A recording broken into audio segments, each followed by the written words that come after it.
President Trump stuck to more of his campaign promises Tuesday, signing presidential memoranda that would advance the Keystone XL and Dakota Access pipelines. Both projects were blocked by the Obama administration, in part because of environmental concerns. As he signed the memos, the president suggested the Keystone XL pipeline could create thousands of jobs. Much pipeline is bought from other countries. From now on, we're going to start making pipeline in the United States. We build it in the United States. We build the pipelines. We want to build the pipe. Got to put a lot of workers, a lot of steel workers back to work. Josh Fox is the filmmaker behind the documentary Gasland, and he joins me now. Josh, thanks for being here. Thanks for having me. So what do these executive actions actually do? Well, it's unclear actually right now, because there is Earth Justice and many other environmental organizations are calling them illegal or less than legal, because what they do is they overthrow the due process and the rule of law that's been in place on these pipelines. Keystone XL certainly incredibly unpopular. Millions of Americans came out and opposed it. And the Dakota Access pipeline, the Obama administration ordered, and the Army Corps of Engineers, by the way, ordered an environmental impact study because this pipeline has the possibility of affecting 18 million Americans' water supply.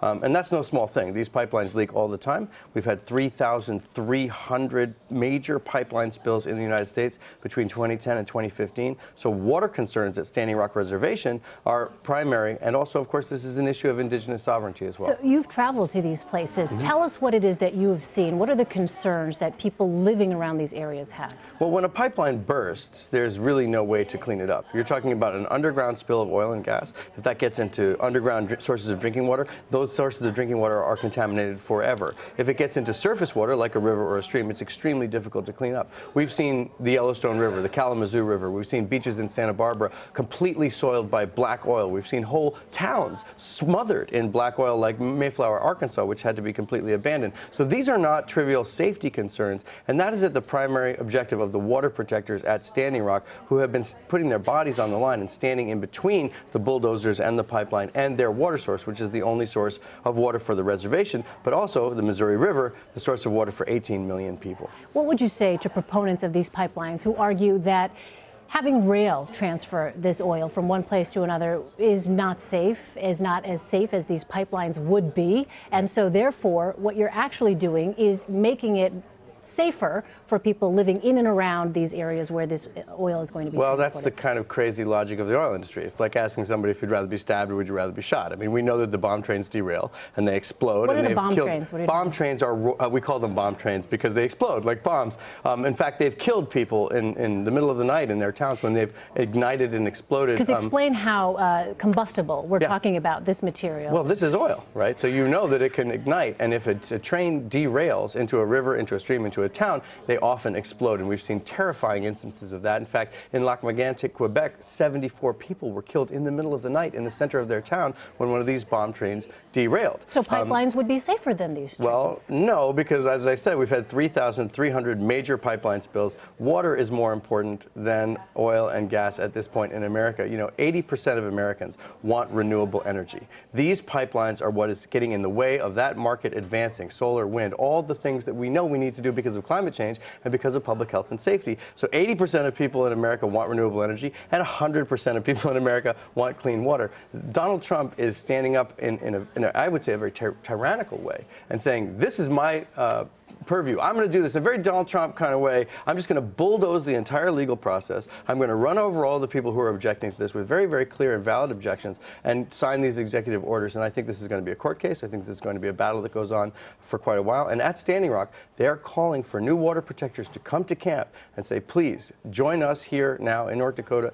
18,000 people have been at that camp at certain points in time. That is what has stopped this pipeline, because people are willing to put their bodies in front of this dirty oil for justice and for their water. The argument from the Trump administration, though, is that having these pipelines in place will actually create jobs. You're going to have, as he said, the actual pipe made in America. You're going to have the work to install these things done by Americans and bring to people something that hey, they've been calling for, which is more and more jobs. What would you say as to with that? everything that Donald Trump says, it's vastly exaggerated. Those job claims don't stand up when you really actually look at how many jobs there are versus jobs in a very growing sector of renewable energy, solar and wind. We only need so much energy. We do not need this oil. This oil is only going to enrich oil barons and people who would advance the cause of the fossil fuel industry, which is, causing us a lot of damage in terms of climate change and all these effects on water supplies. We need American jobs to be renewable energy jobs, wind, solar. There is vastly more jobs in those growing sectors than they are in the slowly declining and disappearing fossil fuel industry. And that is, I think one of the things that is going to unite Americans against this administration and say, we see through this ruse. We see through the billionaires that you want to promote because we know that the better jobs are in renewable energy, the safer jobs, and by the way, many, many more jobs. I want to look back for a moment. Some have criticized President Obama, former President Obama, for the way he handled the Keystone pipeline. Are you satisfied with the way in which that was handled? Well, I think that was certainly better than signing an executive order and just saying, just bulldoze all these people's concerns.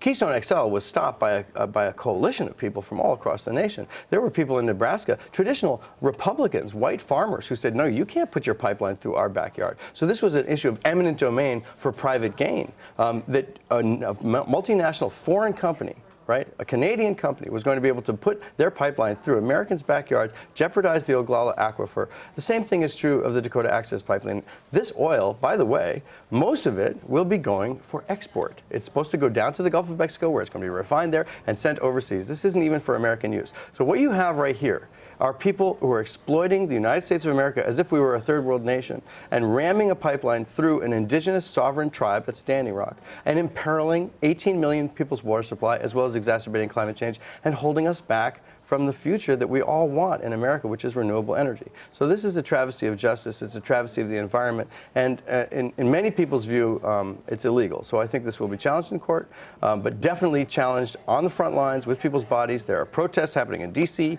New York, L.A., San Francisco, and people are coming out already to oppose this. Sounds like something we'll be hearing about in the days and weeks ahead. Josh Fox, thanks so much for your perspective. I really appreciate it. Thanks for having me.